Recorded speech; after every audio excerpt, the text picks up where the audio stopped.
Ladies and gentlemen, coming at you live from the middle of nowhere, the center of everywhere, here once again to give you yet another scrumptious dose of conversational boogie. This is Shift Habits. Missed the beat. That's all right. What's happening, folks? Been a few weeks. Let's get this going here. What's happening, Sylvain, Elfman, suck it, my friend. MJ, what's going on, folks? Thanks for hanging out. And everyone else that's not chatting in the chat room there, welcome. Welcome indeed. Got a special show for you tonight. You know, it's interesting. Well, actually, I'll get to that in a minute. I'm gonna cut it pretty short up front, and let's just go ahead and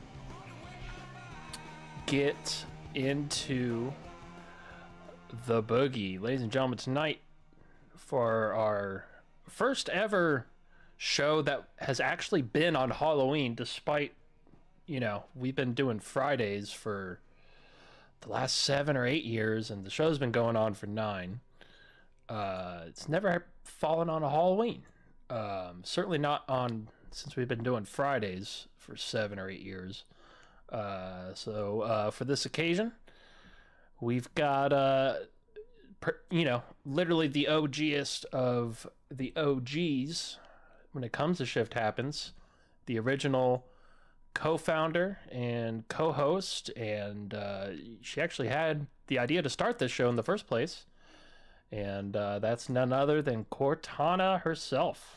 What's happening, Cortana? Welcome back. I am so back. We are so back. It is great to be on the show again. Hi, everybody. The longtime listeners may remember me back in the day when it was just the podcast. And, like this is my face reveal as far as YouTube goes. So I'm a little nervous. Please, people be nice. Well, good first appearance at that. You got a badass, everything from your set and setting there to your costume and everything. Yeah. Pretty sick. I'm a wizard. I'm gonna got a wand right here. Well, I have two wands actually. I got this one and this one. Selenite. Nice. Hell yeah. Which we'll get into later. For sure. And so real quick, well, first of all, yeah, so it's funny. A few weeks ago, it was my sister's birthday. We all met up and went out for dinner. And my sister said something along the lines of like, finally, my birthday is on a Saturday. That hasn't happened in like 7 years. And my dad was like, yeah, no shit, dipshit. Like, it's every 7 years. But then that got me thinking. I was like, I didn't say anything, but I was like, well, wait a minute. How come we've never had a Halloween on Friday in at least 8 or 9 years? And I googled and checked, and it's like, yeah, because leap year, whatever. There'll be like one day that kind of gets skipped more than the others. And the last time it was on a Friday was in 2014. Oh, so then that like totally skipped the early days of our show, because I remember like going over like, hey, let's do a Halloween show. Let's invite a witch or a crystal person on for a Halloween and occultism show.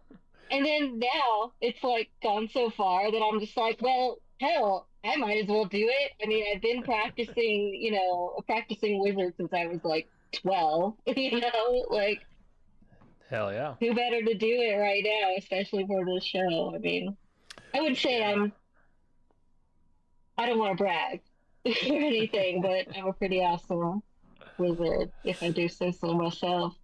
Hell yeah. And speaking of it, well, first of all, so next time I see my dad, I'm gonna, with my new knowledge of not every day, I'm gonna bet him like $80,000. Like, all right, I bet you $80,000. How many years ago since Halloween was on a Friday? And he's gonna get the wrong answer. Boom! And I'm gonna retire. Well, not retire, but have some of that money stuff that I don't usually have.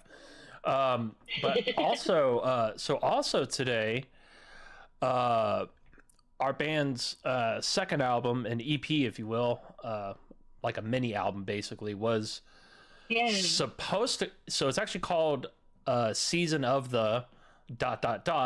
and then there's a picture of a witch on the cover, and it's all about nice. witchcraft and wizardry and whatnot. But the distributors literally last minute got back to us and were like, oh, the title is because like these platforms are all run by AI robots. They don't understand any concept like that, so they just see the word "season of the." It's not a complete sentence, and so we had to take it down and re-upload it. So now it's going to be technically called "Season of the Witch," but on the cover. But I'll show you guys. It is up right now on Apple Music.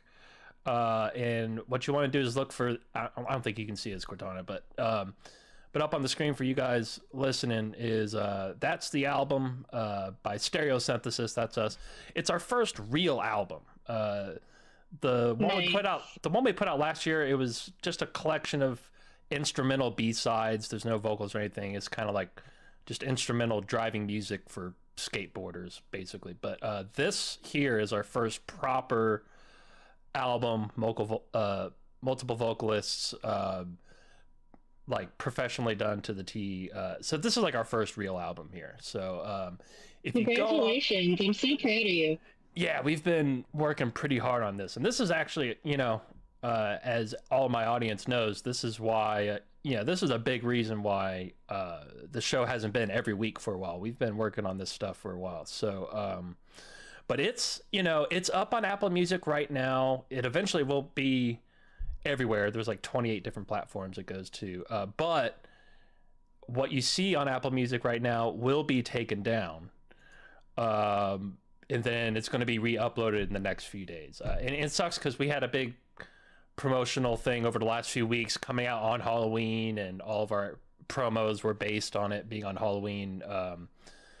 And then of course the distributor situation. So, you can't win them all, but yeah, check it out if you can, while you can, on Apple Music. But it'll probably be down by tomorrow, and it'll probably be back up by like Sunday or Monday. But anyway, that's what you want to look for. Stereo Synthesis. Look for that purple image logo there. That's the one. That's the one you want to check out. But anyway, just had to shamefully plug our stuff here. And let's catch up with the chat here. And it's been 3 weeks and his beard still hasn't grown. Yeah. No, it's been like a week and a half. It's coming. I'm just lazy. Usually I don't have one at all. But You're looking pretty rugged around the jawline there, yeah, it's a little stubble. But yeah. So you're out. Well, I don't know. Do you want to tell everybody where you're at these days and what you've been up to since? We'll say the new California Republic. All that reference. There you go. That's where I am. That's the general direction that I am located, is the new California Republic. So if you know the NCR, and in kind of full circle, well, because we were out in Arizona last. We were hanging out all the time, and yes, and in the same area. And then you went all kinds of places, like every year or two. Oh my God. Well, it was like, okay, it started in 2020 when it was 3 days before they had locked down the city. And my mom called me up and she's like, you got to get out of there. Something's going down. And I have a feeling that you should probably be with your family.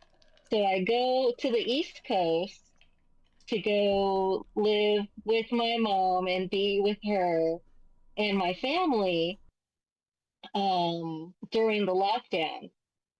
And so I was there for about a year, and then I went to Portland, Oregon after the lockdown. Or not really, like, it was kind of still during, it was like 2022-ish, and I had a lot of fun there, but now I am in the new California Republic, and things are pretty nice. Check out the board game section. And like, so I have exposure to a lot of different places, like around the country, and I feel like I think that's a good thing, you see how other people live, you experience all the different cultures, so it like builds up, your knowledge of the world and stuff. Yeah. So I traveled around a bit, but I landed here in the new California Republic, and I'm pretty happy here. Hell yeah. And it's good to it's always interesting moving to a new city and getting the new vibes, and because I mean, like, even though we're all, like, they're all in America, at least the ones we're talking about, like Houston couldn't be any more different than Phoenix, and then LA is a whole nother beast, and even Austin, which is only 2 hours to the left of here in Houston, is a completely different world than Houston. And I hear it's very culturally different. Yeah, it's basically the SoCal of Texas, like hippies everywhere.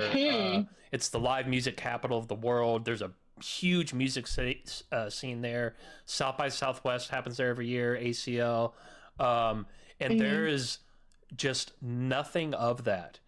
And there is no music scene in Houston. Like it, Wow. like our band's like target audience and all the people that like our stuff, and like and when we play shows, like we don't even bother doing anything here. There's no point. Like we just go to Austin, and yeah, it's good to. Yeah, I feel bad for some of my friends that I grew up with here in the forest in the northeast of Houston, still part of Houston. Mhm. Man, a couple of those guys, they've literally never lived anywhere else other than Houston, and like I don't think they realize. And one of them's like literally never even been out of the state except one time to Louisiana for like 3 hours, and like he literally doesn't. He doesn't realize that there is other types of ways to live, like Yeah. drastically different than what's going on here. Yeah. Yeah, Yeah. you got to get Yeah. around. Got to I'm try. glad. I mean, I think of all the places I've lived, though, I think the Pacific Northwest still has a hole in my heart, though. Ooh, I love Seattle, that Portland. area. Yeah, I don't know if I told you, but back in 2023, October, yeah, exactly like 2 years ago, a couple of friends of mine went out to see Queens of the Stone Age in Seattle because my friend lives out there, Mm-hmm. and we stayed right, sort of by right next to one of the Pink Gorilla video game store locations.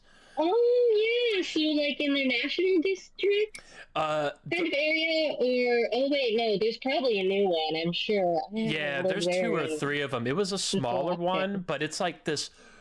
It's right by this sort of harbor where a ferry is that'll take you Oh yes, up to yes, I Canada. know that area. So it was like we were like three buildings down from that Pink Gorilla in this super OG apartment. It looks like it's been there for 100 years, but it was so cool and cozy, and it was like one of those parts of the city where like you don't need a car for nothing. You can walk to Yes, anything you need, exactly. and You can walk to anything you need. The bus system's really good. Like it was just efficient. yeah, and then we loved it, and we're planning on going back specifically to that same Airbnb apartment and doing that whole thing Oh, again next nice. year. We just loved the vibe of that place, and it's like the middle of a downtown area, right? And then, but somehow I Yes. actually ran into a little bunny rabbit right outside our place at like 2 in the morning. It's like, where the fuck did you come from? But It's a sign. yeah, it's a It's perfect a sign for sign. me. Like you were meant to be there. Absolutely, absolutely. But all right, so let's get into some stuff. Where do you want to start? So, I know you wanted to cover some history and stuff of a few different things, so the floor is yours. oh man, okay. History. Oh man. Well, first I should probably say that, like I said, I have been practicing occultist, magic user, witch, whatever you want to call it, ever since I was about 12. We'll just say I'm in my 30s now. Um, and because I grew up in the kind of strict Pentecostal home, and I remember what turned me to paganism and magic and all that was I remember reading the Bible and I'm just like, there's entirely too many he's in this Bible and not enough she's. So how very feminist of me at the time, you know? So I started turning to other cultures and other ways of spirituality like goddess worship, Wicca, um, and other forms of paganism in order to satiate that spiritual need that I felt in my heart to connect with other realms. Now, while I was growing up, though, the thing about Pentecostalism, I don't know if anybody knows what that is, but it's a branch of Christianity, and it's the one that speaks in tongues and does All right. faith healing.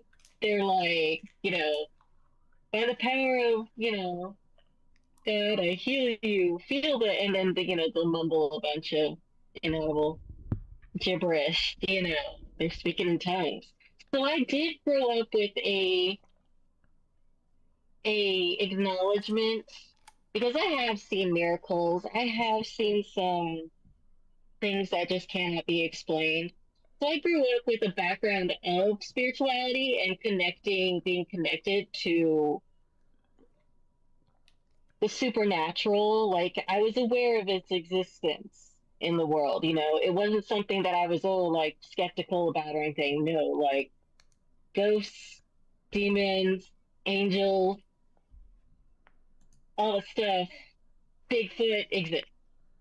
I don't know what the pedagogues have to say about Bigfoot, but you know what? I just throw it all into the paranormal thing. So I think having that background of being so open to the supernatural, it just kind of primed me to become a magic user, magic practitioner. Um, like I said, I started first with Wicca. And no offense to Wiccans out there, you. But I found it a little bit more like magic training wheels, and sometimes you just have to like take the training wheels off and progress your learning further. Because there's a lot of restrictions in Wicca. There's a lot of like, it's not as free form, and so I moved on from that and started looking into more esoteric things like Enochian magic, which I haven't done in years, but I do know of it. If anybody knows of Enochian magic, John Dee did the whole Empire of Angels thing back when he was a sorcerer for the Queen in Britain. For, who was it? Elizabeth? Yeah, Queen Elizabeth the First. They did a bunch of magical rituals that, affected the Empire, apparently all through scrying, which is scrying is a form of divination or clairvoyance where you look into a crystal ball. And then what they did was they wrote down whatever it said in the crystal ball, but that's just a short summary. I'm already going off kilter because it's just like there's so much magic in here. So it's like I don't know what to touch on. But what my practice primarily consists of is using a lot of herbs, a lot of crystals. Did I mention I was a crystal witch? Um, a lot of gemstones. I even make gemstone jewelry. I have bracelets on that I made of gemstones. I have 17 crystal skulls on my wrist. That we got at that I got at contact in the desert, so I've had it ever since then. Um, that was such a long time ago, but they've stuck with me. They've been my little friends. There's something about crystal skulls in particular that, like, they have their own little personality and everything. So I Yeah. keep 17 of them on my wrist. Primarily, yeah, I'm like a gem witch and a crystal witch. And I also practice. Um, I brought a few books in here too.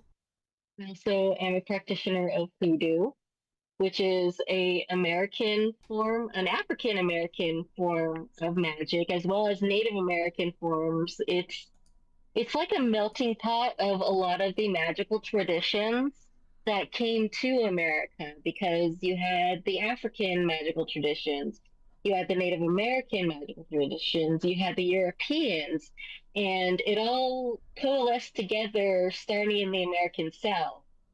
Um, and then it gradually spread, as people started moving westward. And I remember starting it was probably about starting to get in more so into hoodoo and the study of that. Probably around 2007-ish, I think. Yeah, 2007. Um, and there's a lot of candle burning in my practice, as you can see. And another one that I have recently been exploring is Hispanic folk magic. And folk magic is, system of cultural folk ways and magical things. Um, well, it's based off of the cultural folklore, especially within like Mexican American heritage and stuff. And for a while, I felt like I was really removed from it. Um, because I was raised Pentecostal, and a lot of the Mexican and Hispanic um, folk ways and I guess ways of their spirituality is tied to the Catholic Church, and with the saints, angels, stuff like that. So. I actually started looking into Catholicism too because there's a lot of mysticism in that religion. Um, I haven't converted, but I still got to be free, I got to be me. But I do incorporate some of their practices like working with the saints, praying the rosary, praying the gemstone rosary, might I add. And another big part of my spiritual practice is the reverence for Santa Muerte. And Santa Muerte, here's her statue right here. She is a Hispanic folk saint and one of the most popular new religious movements to come out of the Americas. Um, and she is, did I say she was the personification of death? Yeah, she is. And so in Spanish, Santa means saint or holy, and it's Santa Muerte, holy death. And she's been a positive figure in my life, um, probably about since 2010. And that was when, like, it just barely, the whole movement started hitting America because it was primarily in Mexico. And Mexico does have an indigenous tradition of worshiping death gods within the indigenous tribes. Um, I can't pronounce those names. I'm sorry to anybody who's listening, but I will just end up butchering the beautiful Aztec name of uh, one of the gods that they worship, who kind of has been synchronized with the Spanish Grim Reaper. So she's a combination of both um, Mexican indigenous culture and a hybrid with Spanish Grim Reapers or the Grim Reaperess. Because in Spain, they always viewed the Grim Reaper as a female, unlike I guess most other. Um, it's very interesting, kind of empowering if you're being honest. Um, and she's a type of saint that she is totally for the underdog. She's for the person who, if you have went to all the other saints or all the other gods or goddesses, and you seem like nothing is really working because, maybe what you want is a little extreme, or maybe because you have no one else to turn to. So I turned to her at that time. I was going through a really crazy time in my life. Um, and so I turned to her, and it was really strange how I started revering this saint of death. In that it was like one day at a convention. I had started researching before I went to the convention, but I was having a weird day at the convention, and all of a sudden I see this gorgeous, tall, white statue of Santa Muerte. And I was like, I need to buy this right now. And then from then on, I was venerating her. I was working with her within my spell work. Um, and so she's a big part of my life.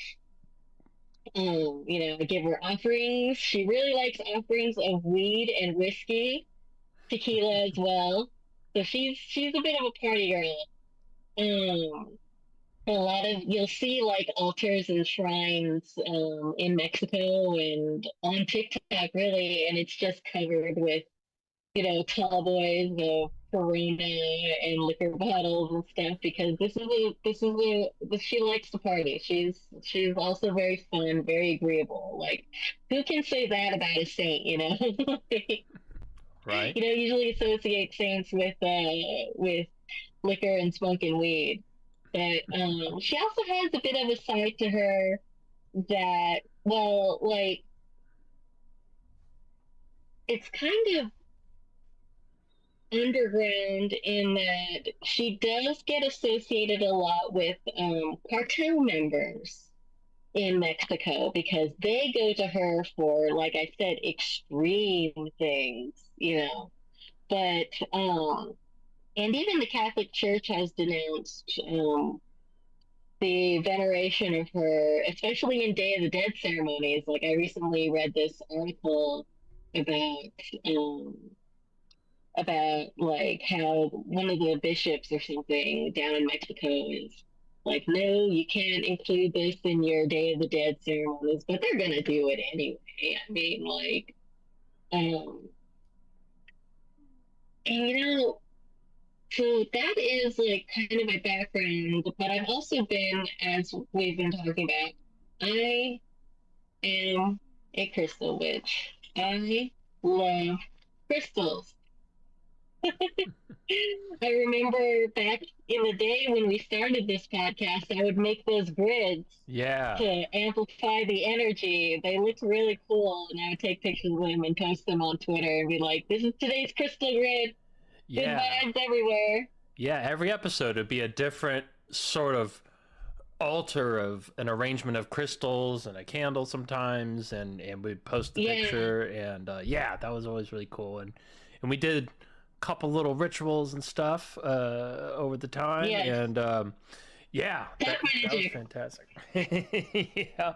And it's the I'm actually a little bit familiar with the Santa Morte. Probably didn't pronounce that right, but Joey Diaz. Joey Diaz Yeah, cocksucker, say a prayer to the mother. Like him and his stay whole. black. That's the most important thing. Stay black.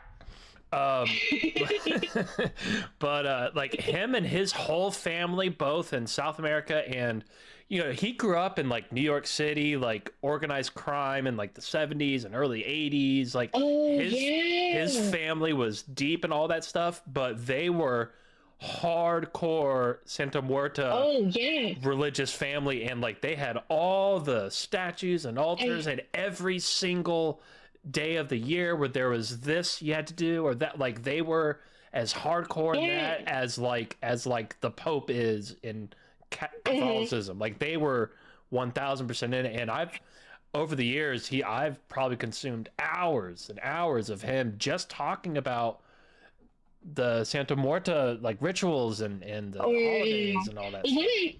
what I think is which I think you mean is Santeria.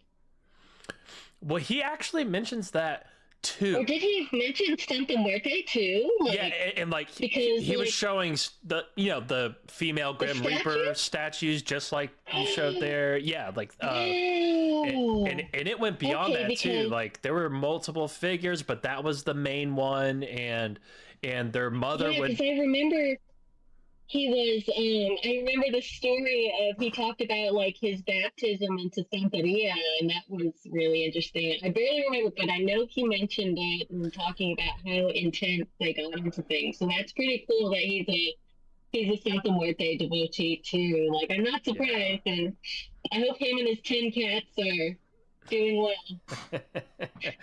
Yep. Yep. And but yeah, I find that really fascinating. Now, One thing I want to, so, like this, uh, so this one band of mine, like, that we just put out that album, like, we sort of have this thing where each album is sort of like a concept album. Like, this EP is all about, Hmm. witches specifically, Nice. and a little bit about, like, what they were, what witches were going through in the uh Salem witch trials, and a lot of Hmm. non-witches, what they went through also. But like getting Yeah. into things like, one of our songs is called Spectral Evidence, which there was actually a spectral evidence law that was passed, where if you have a dream about about someone being a witch and seeing them doing something as a witch in your dream while you're sleeping, that could have been used in the court of law to persecute someone. Yeah, I spectral mean, I'm not evidence. surprised. I'm not surprised, but wow, I'm like spectral evidence. I feel like I've heard that term before, but probably when I was learning about witchy stuff. But like that Yeah, seems so interesting. Like, oh, heaven forbid you have a dream about someone who's like doing, yeah, that's so wild. yeah, And like, especially those Puritans, man, they went crazy on the witch trials. Those Protestants, yep. yeah. Anyway. And uh, and speaking of which, Spectral Evidence is easily, everybody we've shown the album so far before it came out. That's everybody's favorite track, and it's definitely mine. So yeah, Hmm. definitely check that out. But so now we're going straight into the next out. We already have 3 more albums planned out, and we're just going right back to it. The next one, we wanted to be more about wizards specifically. But Nice. one of my bandmates who does, there's 3 of us. 2 of us do a lot of like the research, and like, we're like the songwriters, I guess you would say, and we do Hmm. the lyrics and all that stuff. And But he was saying the other day, like, you know, coming up with all the material for this witch EP was, there's all kind. We went back and watched all kinds of classic, like 50s, 60s, and 70s witch movies. Read a bunch of old books about Hmm. witches. Like, there's an endless amount of material on that. But now we're starting to dive into like wizards, and there's just the only wizard stuff there seems to be is like, your Harry Potter, Lord of the Rings, and like that's it. And I was trying to explain to him, I might be completely wrong, but it's like, uh well, I don't know. Maybe you can explain why, because it seems like it's, wizards are, Like it's so, regulated to fantasy? yeah, like there's no, it's all fictionalized, Hollywoodized, um, these creations of Hollywood. When people think of Yeah. wizards, that's what they think of, and we can't find anything about like real wizards. But I feel like a part of that is because, I mean, isn't a wizard in a way, like some people at least would describe a wizard as basically just sort of a male witch, if that makes any sense. But that's not Yeah. entirely. And Is that accurate, or why? I don't think that's accurate because I call myself a wizard more so than a witch because I just exposed myself to so much knowledge and stuff and like using all these wands and stuff, you know. Um, I just relate more towards the wizard thing because, like I think Gandalf's pretty cool. You know what I mean? Hell yeah. Like, and he's like a sword wizard. So, like, I mean, when he has his staff, he also uses a sword. So, I wonder if maybe with your wizard album, you should actually look into the folklore of Merlin. Okay. Yeah. Because, I mean, and also, I feel like wizard is kind of a term that just gets thrown around a lot, and Hollywood has kind of Right. made it into like it means, Harry Potter or Gandalf. Right. Mm, which way, Western man? Yeah. Meme. And it seems like, in a lot of material, wizards seem to be associated a little more with alchemy. specifically. Yes. Yeah, Yes. Yeah, I mean, you could even call Isaac Newton an alchemist because, or a absolutely, wizard because he was an alchemist. You absolutely. know, like, Yeah, um, and I was just showing him the. I just introduced him to the whole Fulcanelli mystery, and oh, Fulcanelli, yeah, yeah, like so we're that doing a could be deep a dive wizard on as that. well. Yeah, and yeah, we went back and listened. I can't believe the episode is 11 years old now, but Jay Weidner was on Jimmy's show, and they did two different part one and part two full 3 hour episodes of the history of Fulcanelli. Which, folks, if you haven't looked into the Yeah, Fulcanelli yeah, thing, it's I think I remember episode that one. episode 42 of Fade to Black with Jay Weidner. To just type in Jay Weidner, Jimmy Church, Fulcanelli. Listen to the first one. It's one of the few actual, like, real, relatively modern mysteries. To this day, nobody knows who the guy actually was, but the book is real, and what's in the book is insane, and it's too long to go into here, but check out that episode. And it's interesting that with TikTok and Instagram, and like you can scroll and you see Oh people man, covering all kinds of obscure topics, and research is coming back, but I've still have never seen anybody bring up Fulcanelli since that 2014, those couple of times where Jay Weiner and Jimmy talked about it. we gotta That's get it. Jay Weiner on the show to talk about Fulcanelli. Yeah, well, you know what's funny is when we first started this show, that was one of the first ideas I had. Like, was I want to get Jay Weiner on here and go even further into Fulcanelli, and I have Because had it him was on like here. architecture, right? Hmm? Fulcanelli had to do with architecture, right? Yes, definitely. Specifically, ancient cathedral architecture, Yes. and Oh my god, I love it. that's definitely a part of it, a little part of it. Yeah. But anyway, it's funny because I've had Jay Weiner on here twice. The first time was with Groovy Bean, and that was after UFO Congress 2018, and we just didn't. That was not the right time to get into it because she was there, and So then we had him back by himself, but Groovy Bean, I remember Groovy Bean. yeah, but then we had Jay back by himself, but he couldn't do the main show, so we had to do a B-side, and at that he could only do like 45 minutes, so we couldn't get into it. So I've had him on twice, but still haven't done the Fulcanelli thing, so I need to make that happen. Yeah. That'll be interesting. That really will be. Because there's a. I mean, when you go into any of these, I mean, I've never been into a super ancient cathedral, but I mean, they're just filled with so much majesty and attuned to a higher frequency, on Absolutely. purpose. Yeah, and the book that Fulcanelli wrote, it's titled Mystery of the Cathedrals. Mhm. Although it doesn't, but the architecture of the cathedrals and stuff is a little part. A lot of it is, he's pointing at, like, he's explaining in the book in a very encoded way that certain like this cathedral in Paris, this cathedral in Notre Dame, the Cross of Hendaye, another part of Paris. Like, he points to all these places. Like, if you go here and look at this part of the wall and you can decode that, that will you'll understand what I'm talking about here.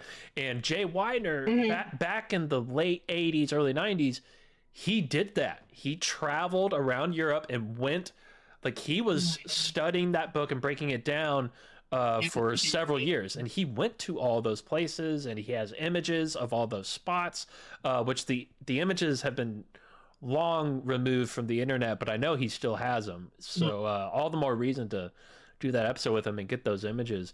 But there really is a mystery, even just how the cathedrals are built. There are so many aspects that don't make any, for something that immaculate from the 1300s to this day, we can't recreate how they did the stained glass or whatever they had, and the where the stained glass was are perfect somatic frequency shapes that project certain frequencies at certain alignments and what. I mean, it's Oh, almost like yeah. a technology of sorts, like a Yeah. frequency technology encoded in there. We're talking, 1300s, and we can't build shit like that Mhm. today. So I mean, yeah, they could have probably, and you know how like the cathedrals are like tuned as well for maximum sound. Yeah, like I've I've been to the Catholic Church, and this is more of a recent thing when I was and well when I was like with my family, um some extended family out here in the New California Republic, and they brought me to the Catholic Church, and there's just something about how they construct these churches, just even the normal churches that you have in America, that just envelops you in the sound and stuff. You know, I did take an edible or two before church, yeah, dude. and just grooved through the whole service when I was going to church with them. You know, and it was very soothing. So I can't even imagine how services must have felt in those 1300s churches, because I've heard it described as the cathedral is supposed to simulate heaven, if that makes any sense. So if it's attuned to those high vibrational frequencies, and you have the light coming through with the stained glass, you know, color therapy, light therapy, you know, Absolutely. of course you're gonna feel like you're in heaven for like an hour when you know you go to church. Yeah, and then At least the Catholic Church. Mhm. and and some of those cathedrals and these ancient churches as well, uh they're all acoustically designed, not just Yes. for frequencies, but also those ancient pipe organs Oh, that are still, we're not making that shit today. Like, we can't recreate those organs, but those organs were like, everything was built to perfectly complement each other aspect of the yeah. building. And Almost like a feng shui kind of a thing. You know, yeah, like it's they really had a great understanding of the world around them, more than I think people give the ancients credit for. You know, I mean, a the hundred percent. pyramids, for God's sakes. Yeah, and Fulcanelli, he elaborates on a lot of that and the things that they knew, and the breakdown of that by Jay Weidner is so good. And it's funny, like, even in Harry Potter, there's a lot of the first movie specifically, or first book, I Yeah, should say, but the first movie, there's a lot of winks and nods to the Fulcanelli story, that, like, to the point really. where she clearly studied the Fulcanelli mystery, because everything from getting a letter to go to the train station, and then going from the train station to a castle, an alchemical castle in the mountains where they dressed like medieval, like, that whole theme was taken from Fulcanelli's mysterious book. That's still, and it was, and the other thing about the book is Interesting. all these alchemical secrets are in there. There's these predictions in there, that so many of which have come to be, but also this was in the 30s, 1930s, where this book, limited release, 300 books, that's it, 300 copies, and instantly the value was sky high. But he caught the OSS's radar, which was the precursor to Mm, the CIA, and then also yeah. French's version of the CIA. They were both trying to hunt down whoever wrote this book, because this was before the Manhattan Project was known about. And this guy was this master alchemist, and he was warning there's a section in the book where he's warning, like, hey, like, your fellow man has figured out how to take tiny little microscopic bits of metal and bash them together and create, he's talking about nuclear weapons, but he's using this Mhm. alchemical language to describe it. But he's describing the technology to a T, and that's why the OSS was after him. They were like, how the hell does he know any of this? And he needs to shut the hell up. And Oh it man. it gets more Yeah, interesting and more interesting as I you get gotta into it. read up about that too. Like, um, gonna get And some Palo Santo up in here real and quick to raise the bar. it's interesting, the copy. So I've got a reprint of the book. Because like I said, there's only a few hundred copies ever printed, but the reissue that I have, uh, it was a used copy, and when I got it, it's just like kind of Jay Weidner explained what he did. Like certain words are randomly italicized and no seemingly sense making for any real reason, but it's some kind of, Mm-hmm. he's encoding some information that way, and Yeah, so he would write like, he would circle around the word and on the side of the page like write what he figured out about this, and like almost like little just little tidbits of scrap knowledge or whatever. And this book it's I like he have, made a game of it.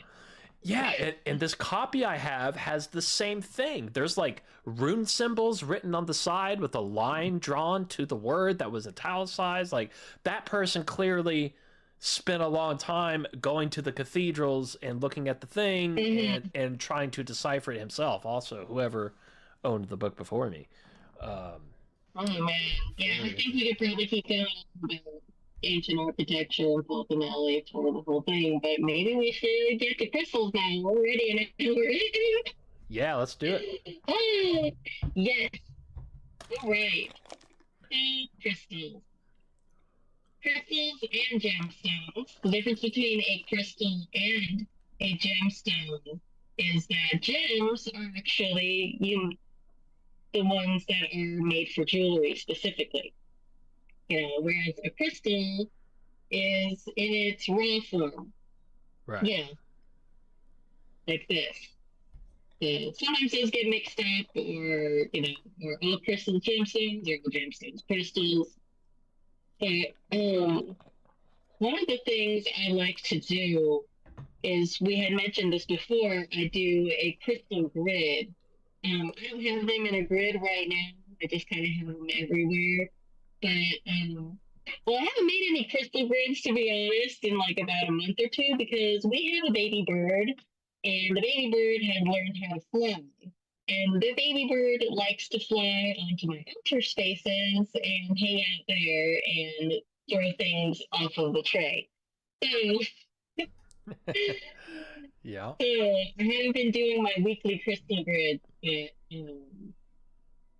but I plan on getting back to them. But I mean, I'm surrounded by these things, but I wanted to get to some basic crystals actually.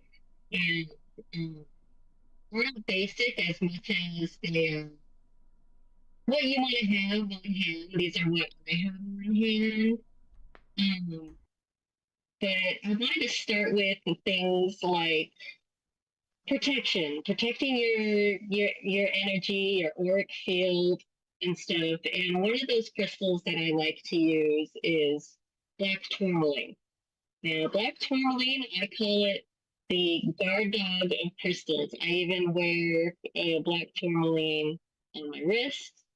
Um, Kind of rough around the edges here, but it will it's normally used to ward off psychic attacks, spiritual attacks, mental attacks, and even physical attacks.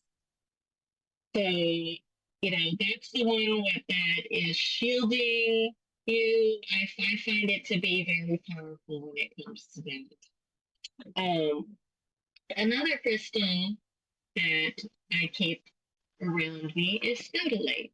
It's a nice crystal ball. It looks a little bit like lapis lazuli, except lapis lazuli, look at that, it's awesome.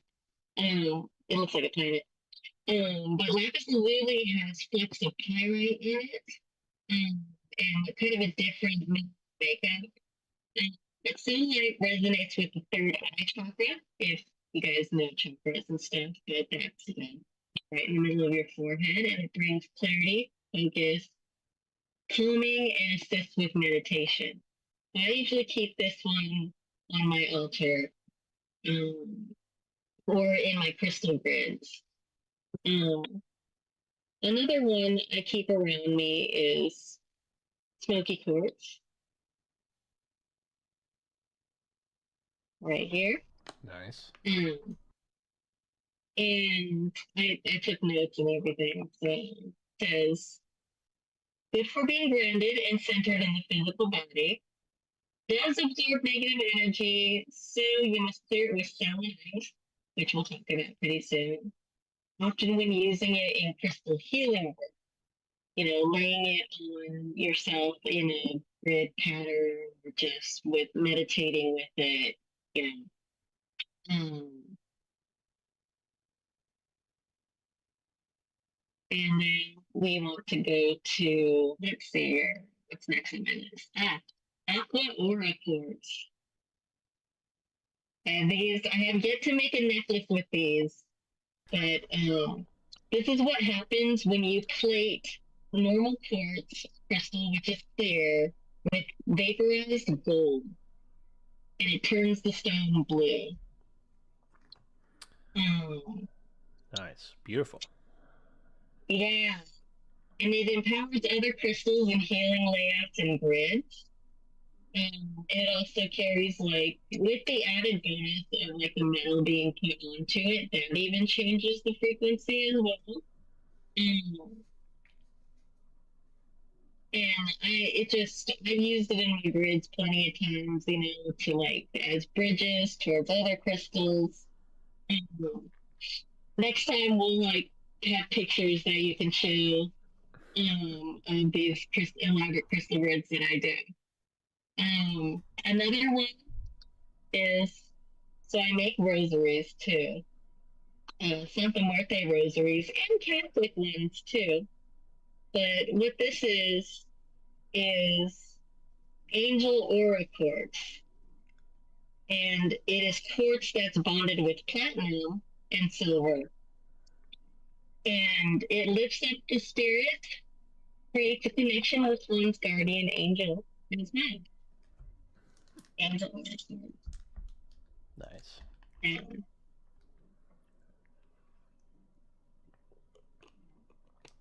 oh no, I don't have my Orlight 23. Uh-oh. It's downstairs. Where is it? Yeah, where? I guess it is. So we'll skip that one. But shout out to Jason Quitt for introducing me to Orlight 23.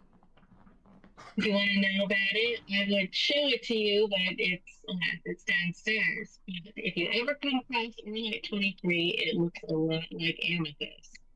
Hmm. Um, Amethyst is purple. But Orlight 23 is comprised of 23 to 35 different elements. It increases psychic sensitivity, lucid dreaming, relieves tension in the body, and gives a sense of well-being. But I usually keep that actually like on me, and like sometimes under my pillow too. I've been having some wild dreams with that stuff ever since I bought it a few weeks ago. And it is also found in the Thunder Bay area of Ontario, Canada. Worst case, Ontario. Yep, yep. Ricky reference, Ricky joke. Um, and now for like anything, like amethyst is like one of those essentials that you need to have. And did I even? Oh yeah, here's like my other page. I was trying to go down, but anyway, amethyst. So this is like normal amethyst. There.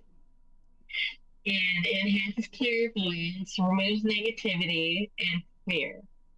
And it's also just good to have around, like, just for your own psychic and spiritual development. You gotta have your amethyst. I mean, I've got a bunch of it in different variations too. Um, Yep, I've got a couple Now, of big chunks of amethyst myself, yeah. yeah. Yeah, this one is actually what's called chevron amethyst or green, or not green amethyst. It's not green, obviously, but it's either chevron amethyst or dream. That's what I mean. Dream amethyst.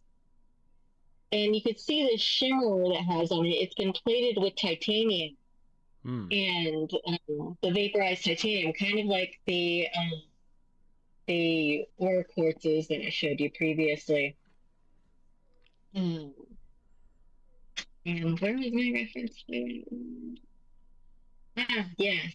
Used for astral travel, guided meditation, focused prayer, and these stripes in it are comprised of quartz bands and amethyst, aids in self-healing both mentally and physically, soothing pain and re-energizing the system. Gotta touch on those amethysts. But now, celestite or celestine. Um, facilitates contact with the celestial realms, brings feelings of peace and oneness with the universe. I like to keep this one either in my room or by my bed because it also has apparently good sleep vibes as well. You know, gotta have your geode by your bed. You know what I mean? Yep, I've got a Celestite and Yeah. I have a rod just like your man. Why am I forgetting the name of it right now? But yes, Listen. selenite. Yes, Yeah. yeah, I keep those two by my bed, and I have a tuning fork that Okay. I have propped up by one of the broken legs from a couch. It's like a little cup thing. It has a little hole in the middle, and then I have my tuning fork, and I'll just ding ring it, and that's in between those two crystals by my bed. And I have a tuning fork too that I occasionally will just ring and just so I could like reset my brain, you know. yeah, And tuning forks are really good for that. They're also good for clearing crystals when clearing them of negativity or lower vibrations that will occasionally get stuck onto things, especially when you're doing like deep healing work. mm-hmm. Um,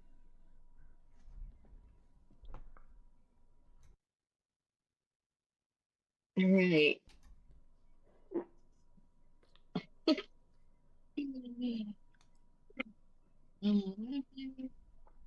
Oh wait, here's hematite.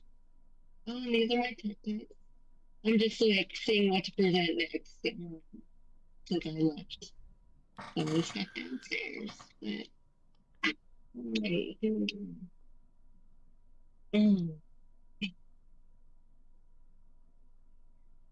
yeah, hematite is like this silvery stone.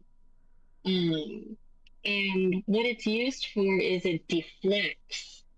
Like it doesn't absorb, it doesn't transmute, it just makes it the negative vibes bounce off of you. Um, it is also used for attaining love, prosperity, and can be magnetized. So when it is magnetized, that actually amps it up for use in, like, say, love spells. So you get like two magnetized hematites and stick them together, one representing you, one representing the person you love, and so they stick together forever. Well, I mean, you can pull them apart, but you know, that's just you get it. Yep, yep.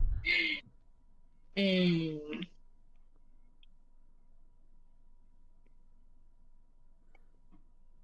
yes, and let's talk about this here, Sunlight Rod. Um, you know, you could just like smack someone's chakras in line with this thing, but don't because it might break. It is more delicate than it looks, although it is pretty heavy. But this is used for primarily for clearing crystals, and also to like do the whole like white light of healing around you when doing like either physical or spiritual type healing work. It transmutes the negative energy into positive vibes. And like I said, clear crystals of unwanted energy. So what I do is when I get a new crystal, I put it in a grid with either this one or one of my smaller pieces of selenite, and let it stay there for a while. That way, especially like when you buy a new crystal, you don't know who's touched it or whatever, or what energy they might bring. And I'm saying energy a lot. I feel like some woo woo. I mean, I am, but I just feel so like, yeah. But it is. It's all vibes, man. It's all vibes. Hmm. Um, I don't have an example with me right now because I left downstairs. But rose quartz is pretty easy to find. It's this pink quartz stone. Um, it is associated with love. You gave me a rose quartz actually. Yep. Um, and that's the one that I was going to show on camera. It is associated with matters of heart, self-esteem, confidence, self-love, and trusting others and allowing yourself to be loved by others. It's also a good stone to have around for peace in your surroundings. Um, I miss my rose quartz. A lot of my crystals actually were lost during one of my moves across country. So I've had to like rebuild my collection, which I'm so blessed. I'm so blessed with being able to rebuild again. Um, because that was pretty hard for me knowing that those crystals that I used to work with um, aren't anymore. Yeah, you But develop a real attachment. Like, yeah, same yes, thing. I lost. I had a pretty gnarly collection even before uh, we started doing shift and all that. mm-hmm. There's this place in Austin called Nature's Treasures, and then there was a Garden of I the Ancients. And I mean, me never and my did. girlfriend at the time would go. I think you met Mercedes, I think. But we would, Yeah. yeah, you remember her. So we would go. I mean, seriously, like every other day we would. Then there's a Magic Cauldron in Houston. Sometimes we went there, but like we were like video game nerds in a retro video game store, just going in there. Like we both had multiple bracelets, and we would just pick.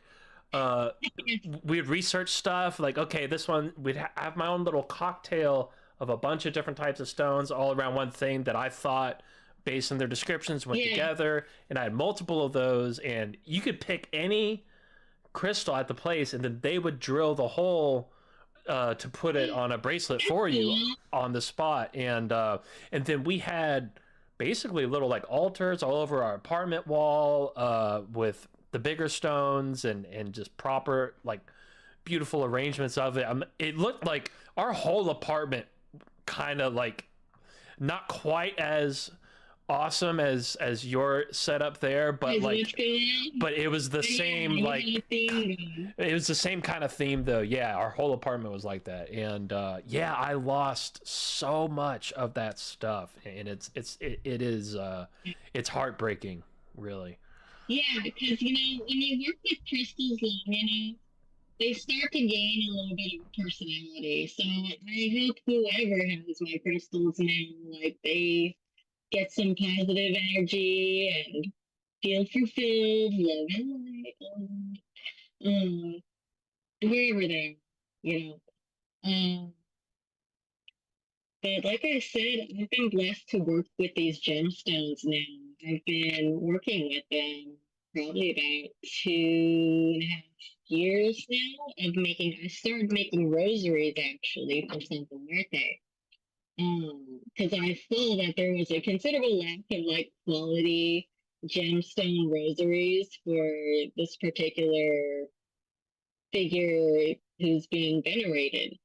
And so I was like, well, like as part of my practice, um, I will do this for Santa Muerte. And oh, this is also another variation of hematite. Um, this one is plated with titanium. too. So it's kind of like the titanium aura quartz. Um, let's see, down this. Nice. Um, another one I wanted to show is flame aura quartz. As you could probably see, I am obsessed with these. These like plated quartz things, um, raises awareness, also good for spreading joy and inspiring creativity. Um, oh, where's my Labrador at?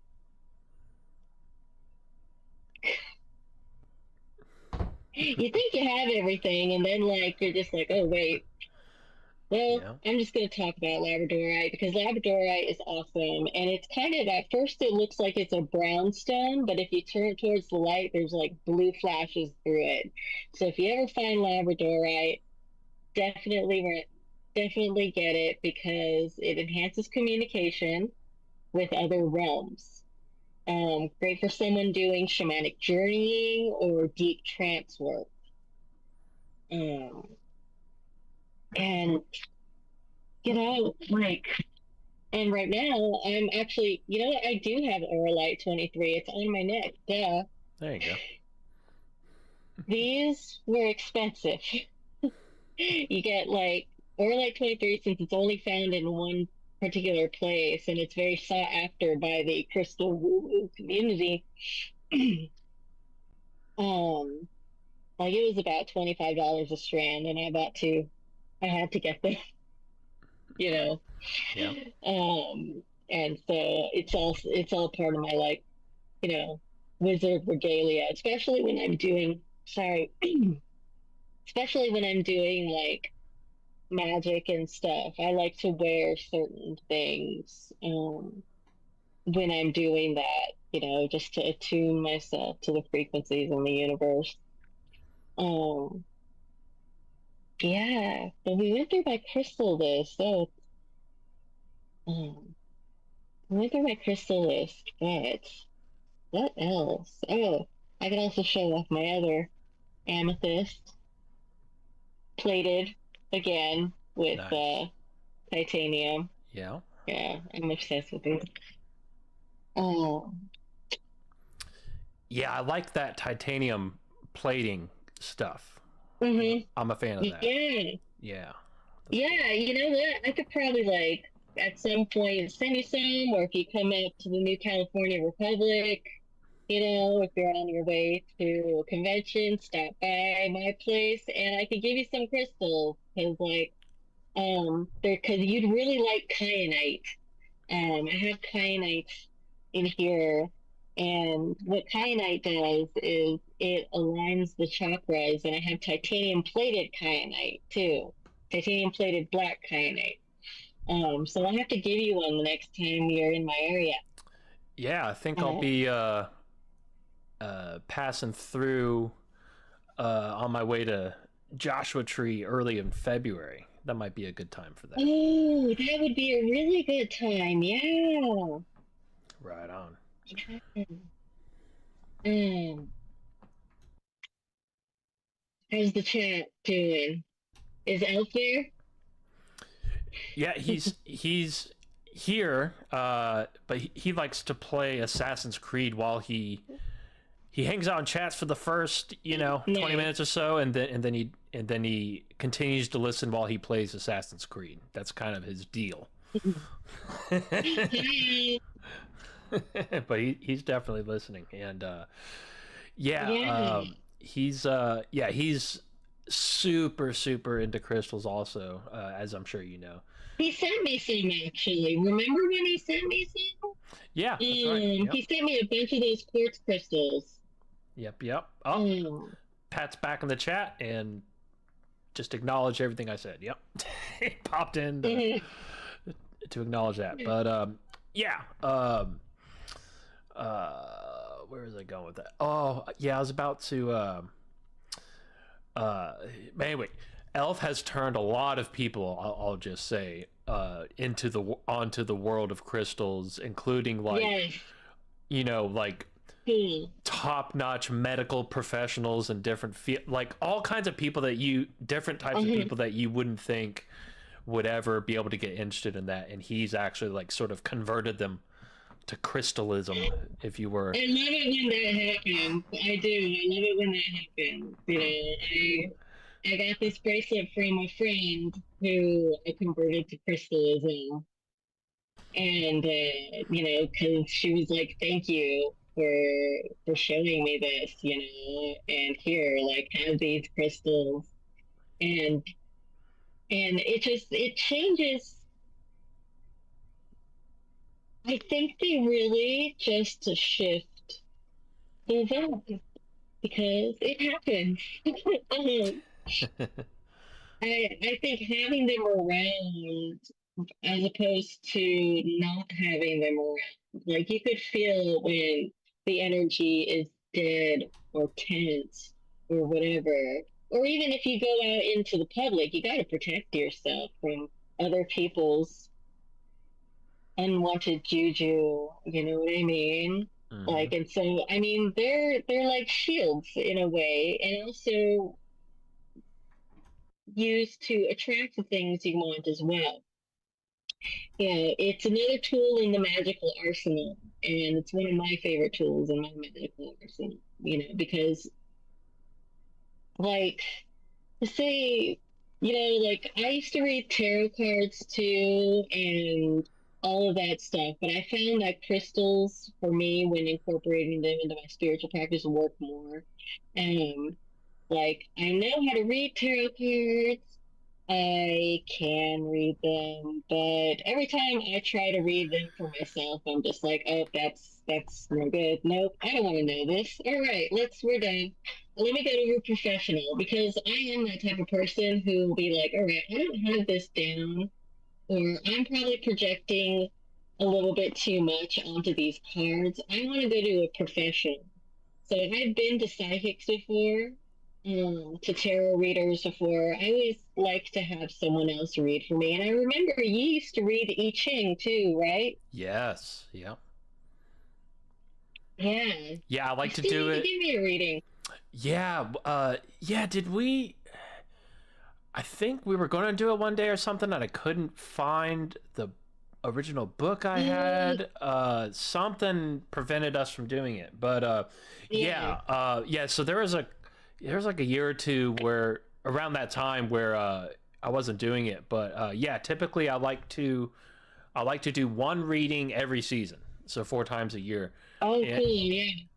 and I do the full tilt boogie reading. Like a lot of people just kind of do the first half of it, and they don't know that there's a whole Mm, second half to it, because people have different methods of doing it or whatever, but I go by the old school Chinese like OG like way, and uh it's it is mind-blowing, like the it's I'm not going to try to explain here how it works. It's very complicated. It's like the most magical complicated system of any type, and it's incredible that it works at all. Like it just seems like it seems like nonsense, but when you do it properly, uh it it taps, it's so synchronistic, like it taps into mm. exactly where you are, and that's part of the way you lay out the sticks and how they end up landing, or if you use the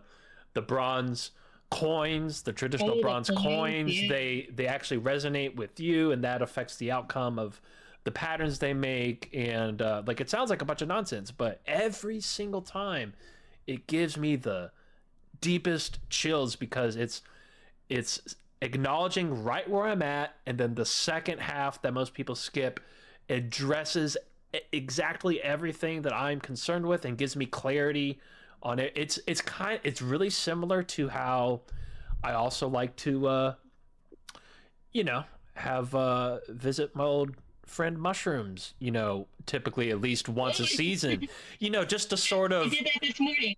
just to sort of like recenter, recalibrate, and Yes, realize why I'm here, what I'm doing. The I Ching does the same thing in its own way. that's so cool. Like it really, That I highly is. recommend the I Ching to You need anybody. to And do a reading for me, like on my birthday or something. That would be yeah, great. we'll have to do that, and Um, we could probably do it over Zoom too. oh, cool, yeah. Yeah, you would just need Mm, to get yeah, I'll like send you some of the either the sticks or the bronze coins, either one. Probably the bronze coins, I think, are the way to go. I'll send you some of those, and then that way you could have those in your hand, and then we could go through it together. oh, Yeah. cool, yeah, that would be amazing. Because I remember you telling me that it was used in Shenmue. Shenmue, am I pronouncing that right? The game?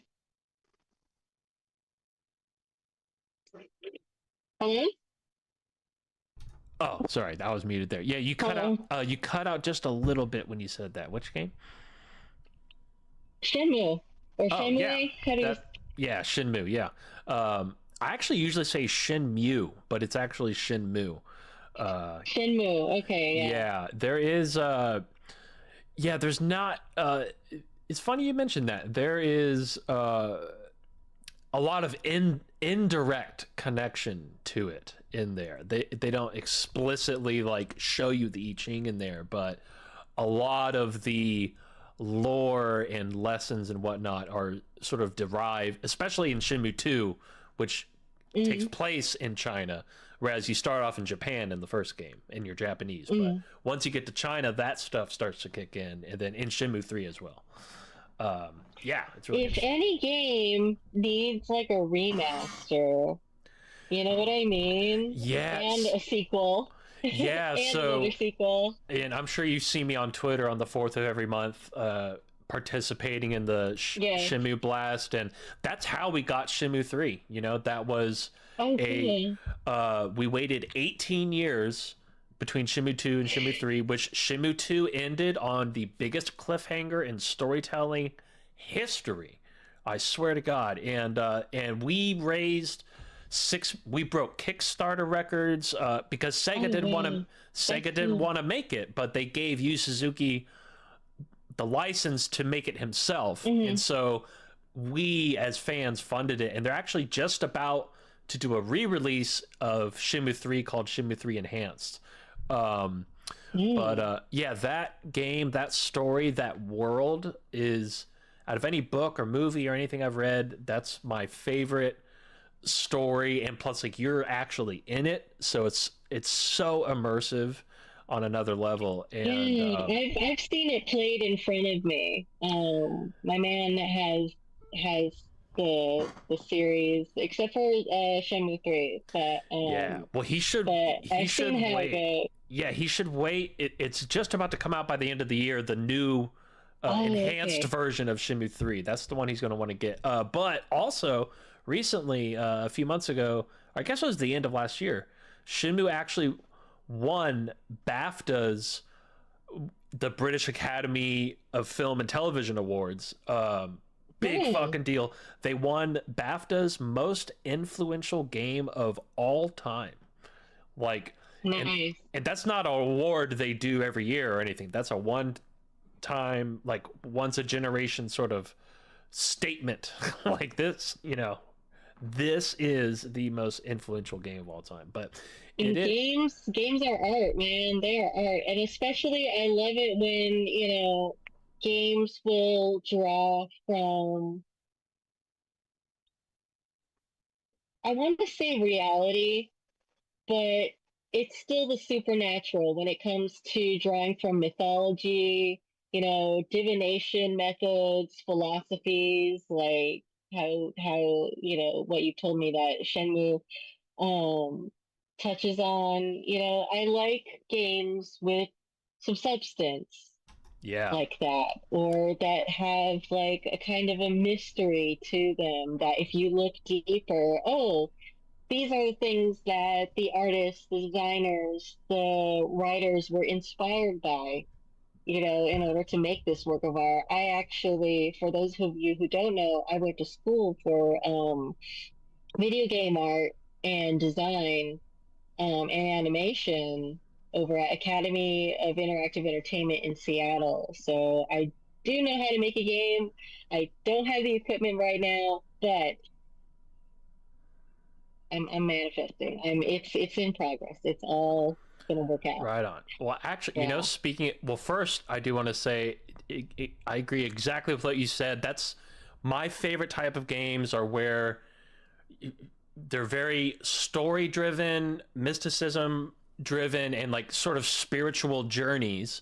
And Hmm. it's different from like a movie version because in the movie you're watching someone else go Yeah. through the spiritual journey, but in something like Shenmue you are experiencing Hmm. the journey. It's a whole nother level of just like when we went from books to movies, it was a whole nother level of Yes. immersion into the world. This is the a whole nother leap above that where video games can be today. Now you still have your mindless button mashers, you know, with no story whatsoever. There's so many different types of Yeah. games, but I think I'm right there with you. I like the real, like, you know, the journeys, the mysticism, spiritual journey type games. I love a lot of good JRPGs. Like, I mean, it's crazy going back and playing like even games from like the mid '90s, like Hmm. this RPG Panzer Dragon Saga on the Saturn. Oh, The I've heard whole of that. the whole you know, if you try to get a copy today, it goes for like $1,500. It's like the holy grail of retro game collecting. But of course, I have it.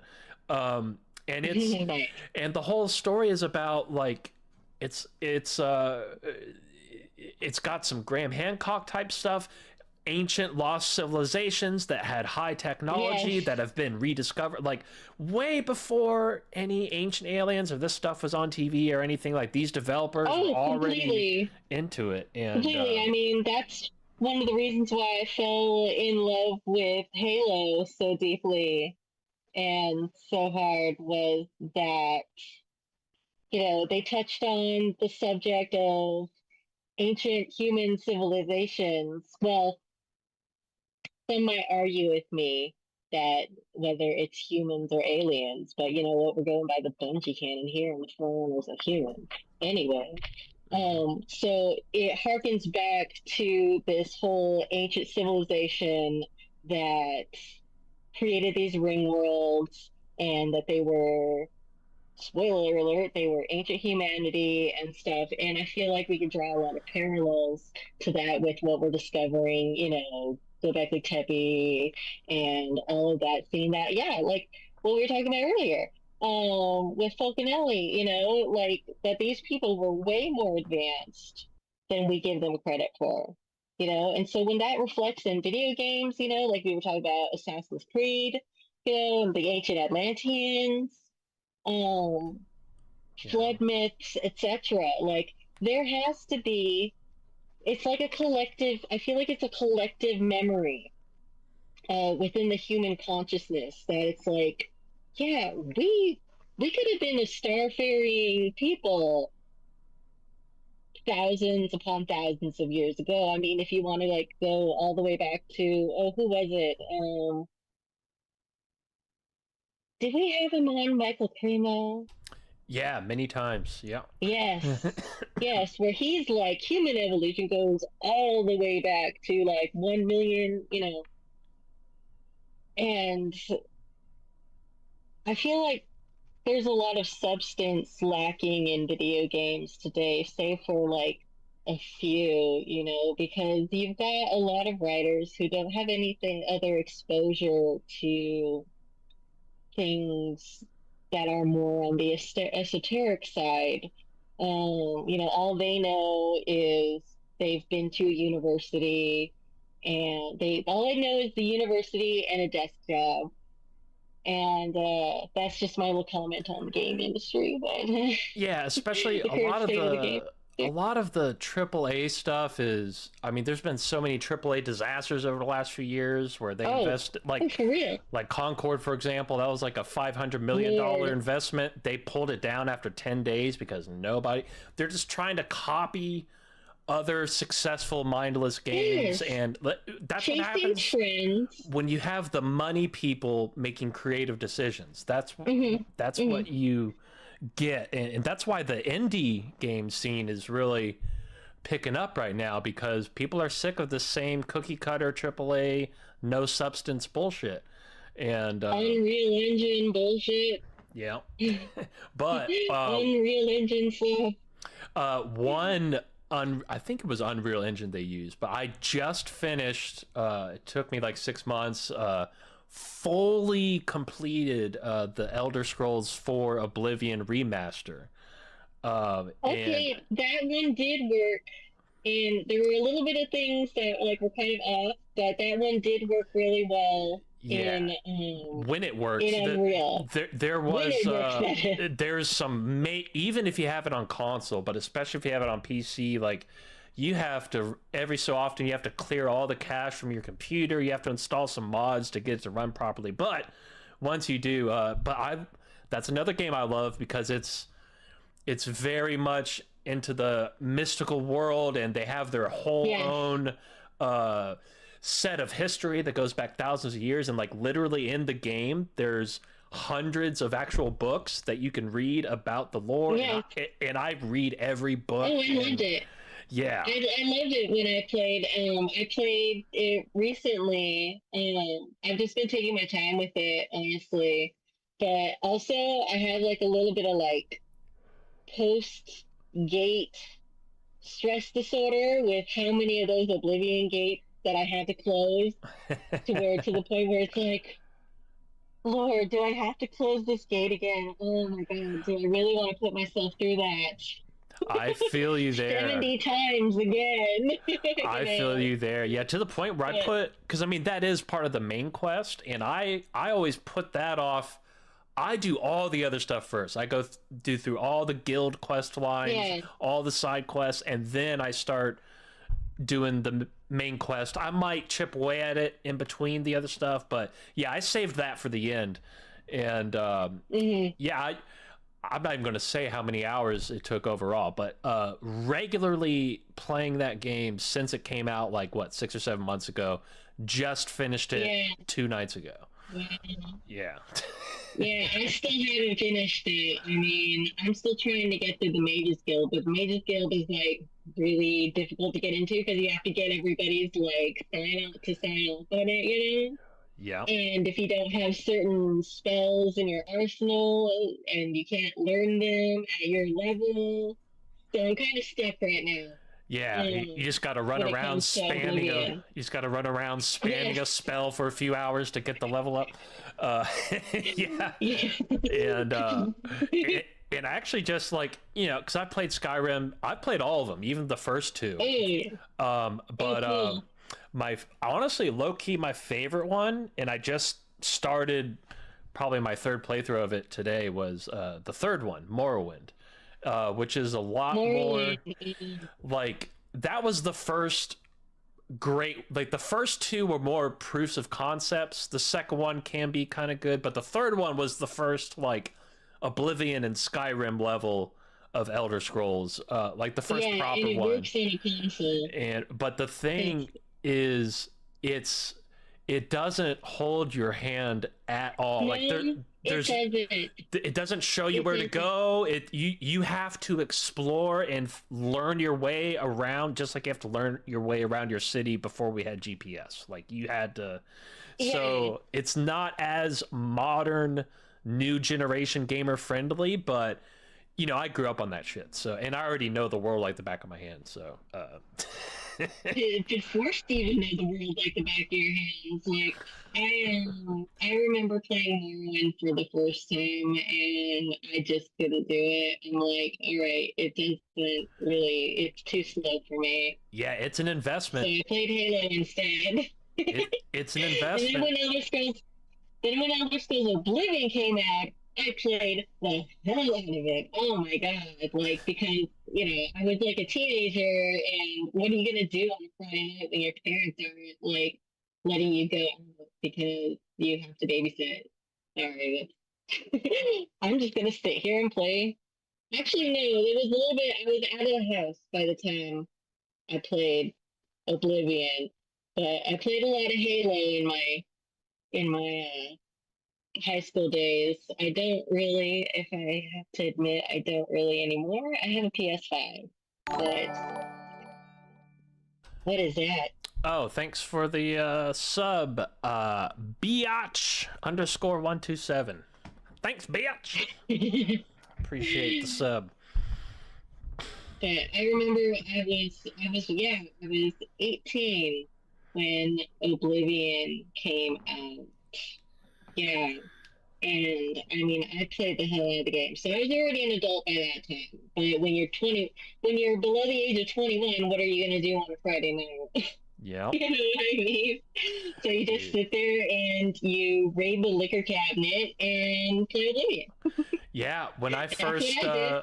when I moved out to LA for skateboarding and with the band I was in at the time, I mean, it was skate all day, rehearse, play a show, and then we would all go back to our little half a garage that we lived in North Hollywood, and they would just watch me play Oblivion. Like that's what we did every night. Like and but dude, I'll never forget the when the original Xbox launched, and because I was obviously big Sega fan. I was always Team Sega back when the console wars were actually like a real thing. Yeah. But when the Dreamcast, they announced they were discontinuing it, it's like shit. Well, I gotta get one of the other consoles, and I ended up having all of them at one point or another by the time the generation was done. But the first one I went to was the Xbox, because that's where most of the Dreamcast games that were still in development but didn't come out in Dreamcast, a lot of those went to the Xbox. Oh, yeah. Some of them went to PS2 and GameCube, but Xbox is almost like the Dreamcast 2 in a lot of ways. Even the controller was like identical. Well, now it's kind of going away, the Dreamcast, if Microsoft doesn't Yeah, it's kind of coming their full. collective heads out of there. Yeah, the Xbox situation is crazy. There's a lot to unpack there. But I remember, yeah, like you gotta wonder what the hell they're thinking. But they must have some grander plan that we're just not making sense of, or they're just really fucking stupid. I don't know. It's one or the other, and there's no middle ground. Yeah. But I remember getting the original Xbox. Got Halo. That was the one game I got with it. Yeah. And The essential. and I was still bitter at.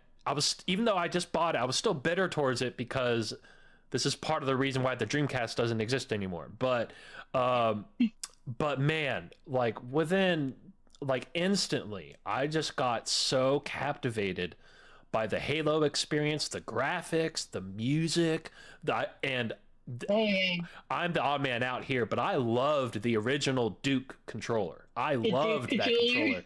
Yeah, it just felt, Duke controller. because I have big hands, you know what I mean? Like, so it's comfortable for me. But I understand most people don't have, if you don't have big hands, you want the other one.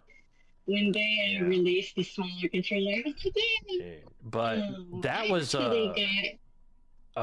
a magical experience, though. The first time playing Halo, one of my all-time favorite journeys through a video game was that. That was pretty cool. Epic. When I first played Halo, I actually got into it by my high school sweetheart at the time. And he was playing it in front of me, and I was just kind of asking about the game and stuff. And then I see this gorgeous purple little lady, standing on a little pedestal, and I'm like, "Who is that?" And he's like, "Oh, that's Cortana." And I'm like something just came over me and said, "All right, you're Cortana now." So I actually watched it being played in front of me, like maybe the first few levels. And for months, I didn't have an Xbox. And I actually had to buy, or not buy it, I bought it later. But my friend, or a friend of my boyfriend at the time, he let me borrow his Xbox and a copy of Halo so I could play it. and I spent a whole weekend just playing the hell out of that game. And I actually read the books before I played the game. So my mind is already filling in the blanks. And at that time, I was binging anime. I was listening to anime soundtracks. I was just heavy into all that. So I have a very like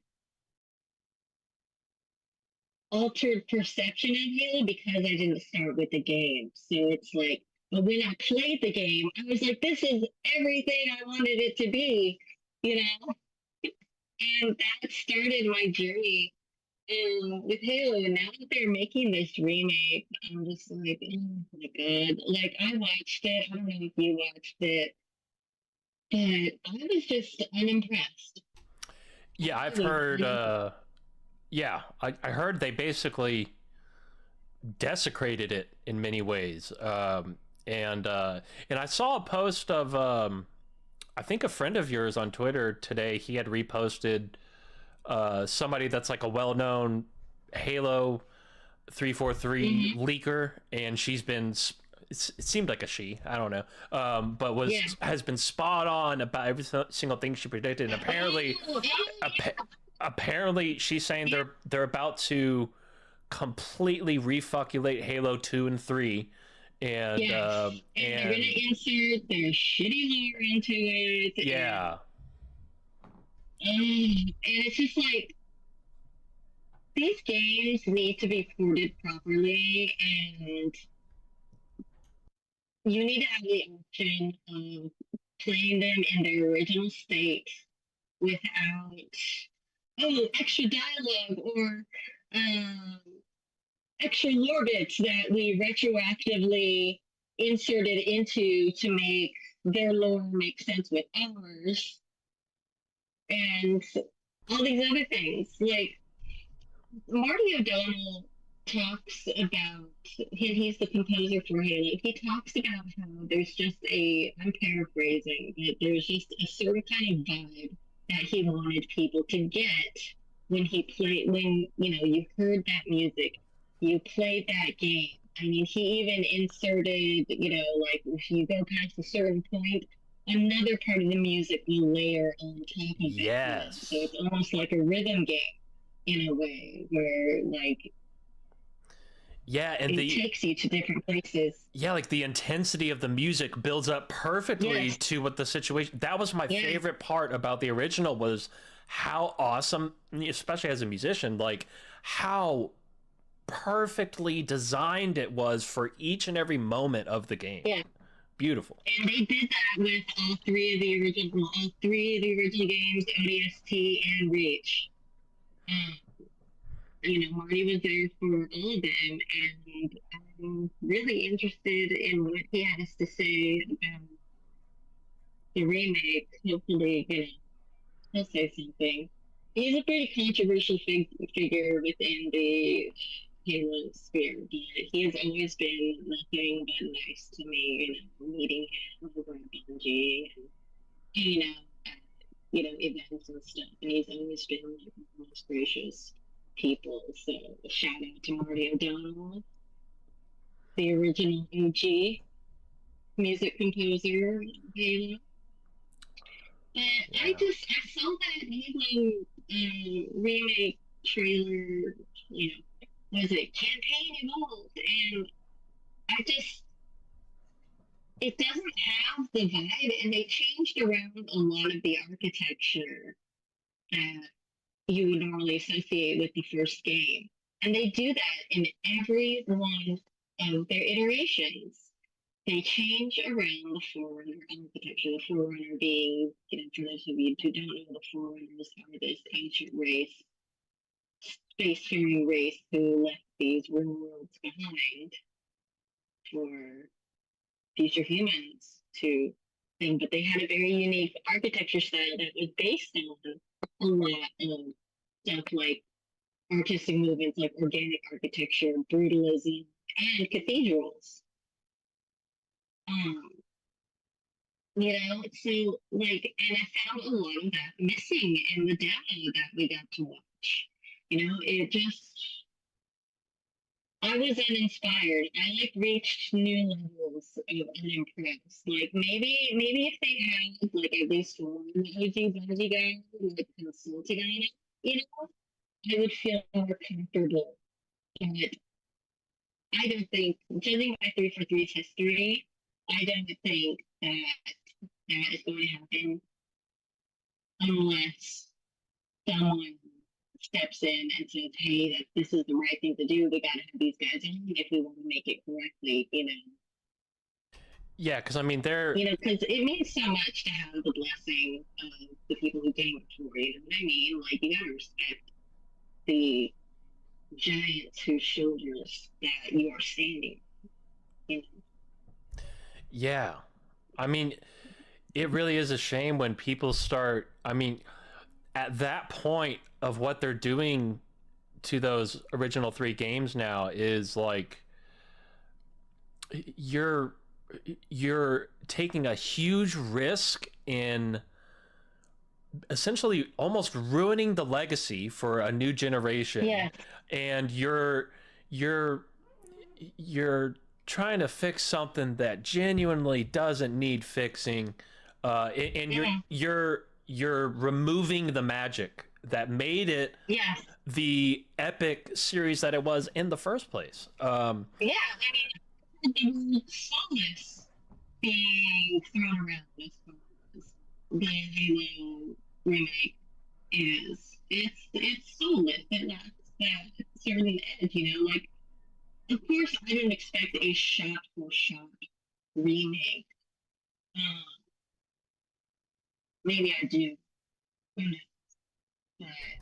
But Yeah. I just expect more respect towards the source material and the people who made it because I knew the people who made it personally. I spent years hanging out with these people. Like, they've taught me things about Halo and like I really feel like it should be imparted to the next generation of developers if they're going to work on Halo. Yeah, but that's just what I have to say. Yeah, And Empress Cortana's little opinion. and uh, and I think it's fair to say, and if you could maybe try to get a little closer to wherever your mic is, but yeah, in case you guys haven't noticed, like Halo, the Halo universe and community is for you, like what the Shenmue community is for me. Like we're both pretty diehard. Oh, definitely.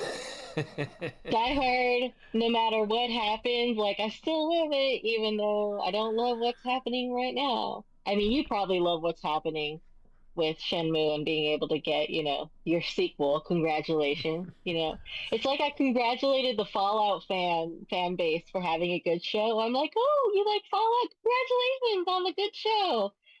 And they're like, oh yeah, you like Halo? I'm like, yeah, we don't talk about the show. Yeah.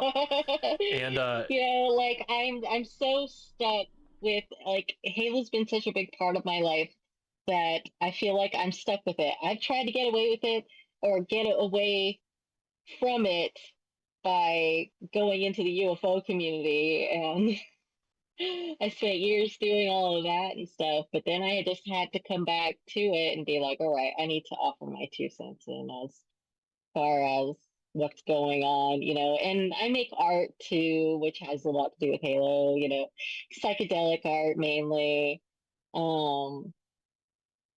Like I made if you seen it, like I made that picture that Gigi released when he tweeted that thing. Oh, it's getting late. But yeah, the promo, yeah. And yeah, the promo, that's what we call it. Derp. But yeah, and like I describe myself as like a pretty multi-dimensional artist. I mean, I do jewelry art, I do video game art, I will make digital psychedelic art as well. You know, Yeah, Like I you're said, that's why I describe myself as a wizard, because you always like you picture a wizard and they're like kind of a master of many skills and they have all these books and ancient tomes and stuff. And like I'm like, I feel like I've got that going on. yeah, you're a multi-dimensional soul for sure. 100%. So are you. Yeah, and yeah, that was a lot. Those couple years in Arizona, that was a lot of fun. Um, Yeah. and yeah, I miss it. I finally, uh, used to make those absolutely badass steaks, and you would cook them just right, and then you had the onions Bacon that were, onions? yeah, and like, it was just recently I finally like came close to your quality of steak cooking, and the secret I found out for Yeah. me was searing both sides for a couple of minutes first and then sticking it in the oven. And Yeah. yeah, that's a big part Yeah. of it. And then I've got some seasoning, but anyway, I've been aspiring to achieve your level of steakery, and I'm getting Bakery. close. I'm Yeah. getting close. Now now what I do is I make lamb chops Oh, I bet with those are like good. yes, lamb chops every week. We have lamb chops with like herbs and like lavender on it and salt and pepper, and it's just delicious. Highly recommend lavender and herbs de Provence if you want to season lamb. It's very delicious. Fantastic. Yeah, I love Um, me some lamb. I love me some lamb. And and I could probably go in food. I haven't even eaten dinner yet, so it's already. yep, yeah, me neither. Yeah, we got just a couple of minutes left here. And then oh, I missed this in the chat. Elfman said much earlier, if you know someone who does muscle testing, it's a great way to find what crystals work best with you. Interesting. Okay. Yeah. Muscle testing. All right. Yeah, Yeah, that already makes sense. Yeah. there's some woo-woo conventions that are coming up around these parts that I want to go to, and a gem show next year that I definitely want to go to as well. Also, I'm on TikTok for my business. It's at Heirloom Designs, Erelim Designs. If you want to catch up with me on TikTok, I mainly just post my jewelry, rarely maybe a selfie, but it's mostly, for my jewelry business and for me to look at like funny pigeon videos and stuff because I have a pet pigeon. Yeah, it seemed like you had two of them at one point, did you? Yes, yes, I have two. There's Wonder who has only one wing, and That's it's right. way Yep. past their bedtime right now. He only has one wing, and then there's Zebby, which is flighted. So he flies all around now. He Yeah. was about like he got imprinted, so but it's adorable having these little animals, Yeah. like I had ducks in 2020. I finally got my ducks and that was a really cool experience, and like you and I love animals, so Yeah, yeah. I love those. Yeah, the videos of your birds. Yeah, I really thank enjoy those, you. and it's so good to see that they're not locked in a cage 24/7, and they're Oh actually yeah. like a part of your family. They're around the house. They're hanging out. I think that's really rad. Yeah, I love watching those videos. Thank you. Thank Hell yeah. you. I'm glad someone watches them and they bring people joy. It definitely brings joy, that's for sure. And yeah, I feel bad for birds that they just get stuck in a cage, and Hmm. like that's literally like, especially as someone who's been behind bars for a couple of days a few times, man, Yeah. if you have a problem, all you need to like go to jail for 24 hours, and it'll seem like an eternity, be like, okay, well, never doing that again. Like, it's like I would like Really? almost rather die than go to jail again. So it's like, so I feel extra bad when I see dogs stuck in a kennel all day while their parents are gone to work or whatever, or Mm-hmm. birds locked in a cage for literally their entire life, fish in a tank. Like, Yeah. that kind of stuff really bothers me. So it especially appeals to me when I Yeah, we see let your our birds clips. like run around. We let our birds run around, and they have certain spots that they like to hang out and stuff. So, like, Wonder, his latest spot is on Bird Dad's couch right next to him while he plays Fallout. And if you're interested, just refer to my Twitter, and occasionally you will see some cute pigeon videos. Yeah, and your Twitter handle is it just Empress Cortana? It is. No, that was my previous account, Oh, that's right. and yeah, that was my previous account. I got rid of it. Oh, Long that's right. story. Yeah. Yeah, and so now it's underscore Empress Cortana. Yeah, okay, there you go. Yeah. So underscore Empress Yeah. Cortana to see those awesome not only the bird videos, but some of her crystal work and all the stuff she's got going on. And Art. Sylvain just chimed in the chat, who, by the way, he's, every time we do a show, he's here, he's hanging out in the chat. He's a good friend of the Cool. show. And yeah, he just said, good show, Gigi. She's cool, 100% fire. So Nice. and yeah, Sylvain, I don't know if you were here for the beginning, but yeah, Cortana here is the original co-founder of this show, original co-host for the first few years, and it really was. She came up with the name. She came up with the idea. This was her idea, really. She's the one. Shift Happens wouldn't exist without Cortana. So she's as OG Yeah, as it gets. and I'm glad to see that it is still going. What, 9 years? No. Yeah, it'll be 9 years this December. Yeah, Although 2016, right? Oh man. yeah, first episode was December 16th of 2016, I believe, with John Polk was our first guest. Yeah, I read it. And yeah, I miss now, that guy. admittedly, yeah, me too. He's living his best life out there in Sedona now. Yeah. He really found his people, his place. Like, he does UFO sighting tours for a living, and he's also a tour guide for all the landmarks in the area. Cool. He loves it, and he has the best location where he lives, right? He just is having a blast out there, and so that's really cool. I'm glad. And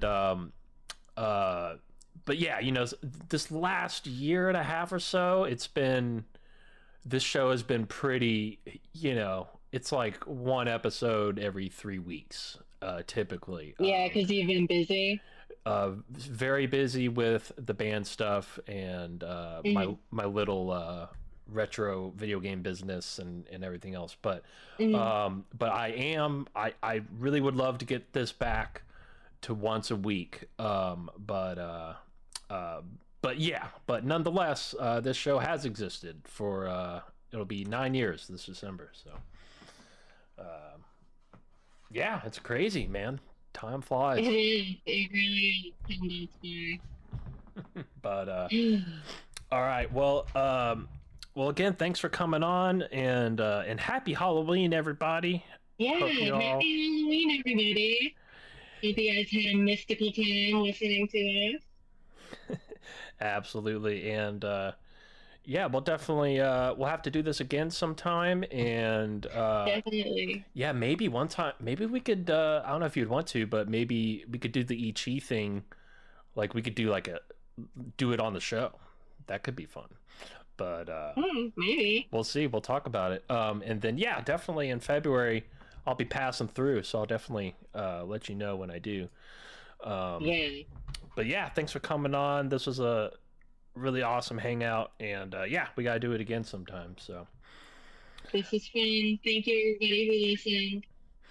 all right, and ladies and gentlemen, with that, it is time to boogie on out of here. If I can get the stuff to do the things. Ladies and gentlemen, this has been Shift Happens here. For the, well, yeah, it's been Shift Happens here. The show is hosted and produced by yours truly, Gigi. Associate producer is Brad Harris. You can follow him over on Twitter at ADS Brad Harris. And our OG co-host and co-founder here is on Twitter over at _ Empress Cortana. Definitely check that out. And follow the show over at Shift Happens Pod on Twitter. That's where we do all the announcements. That's how you can keep up with everything to the show and replays and stuff. ShiftHappensRadio.com and Spotify. All right, folks. Happy Halloween. Have a good rest of your weekend, and we'll see you soon. Bye-bye now.